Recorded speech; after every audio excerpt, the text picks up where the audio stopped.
பாட்டாளி மக்கள் கட்சியினுடைய தலைவர் திரு அன்புமணி ராமதாஸ் அவர்கள் ஒரு மிக முக்கியமான அறிவிப்பு ஒன்றை வெளியிட்டிருக்கிறார். என்ன அந்த அறிவிப்பு அப்படின்னாக்க, வருகின்ற 2026 தமிழகம் மற்றும் புதுச்சேரிக்கான சட்டமன்ற தேர்தல் என்பது வரவிருக்கிறது.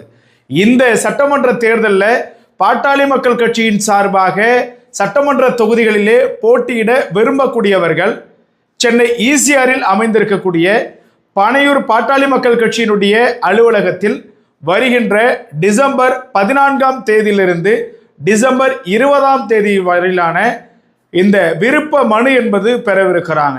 ஆகையினால கட்சியினுடைய தலைமை நில பொறுப்பாளர்களை தொடர்பு கொண்டு அவர்கள் கொடுக்கக்கூடிய படிவத்தினை பூர்த்தி செய்து யாரெல்லாம் போட்டியிட விரும்புகின்றீர்களோ வருகின்ற டிசம்பர் 14 20ஆம் தேதி வரைக்கும் காலை 11 மணி முதல் மாலை 6 மணி வரை அலுவலகம் இருக்கும். அந்த நேரத்தில் அந்த தேதியில் விருப்ப மனு வாங்கி அதை பூர்த்தி செய்து கொடுங்கன்னு சொல்லிட்டு பாமகவினுடைய தலைவர் திரு அன்புமணி ராமதாஸ் அவர்கள் சொல்லியிருக்கிறாங்க. எனவே ஒரு தொகுதியில் யாரெல்லாம் போட்டியிடுவதற்கு சுய விருப்பம் இருக்கும் அவங்கெல்லாம் உடனடியாக 14ஆம் தேதியிலிருந்து உங்களுடைய விருப்ப மனுவை நீங்கள் கொடுக்கலாம். இந்த விருப்ப மனுவினுடைய இறுதி தேதி என்பது டிசம்பர் 20 ஆகும்.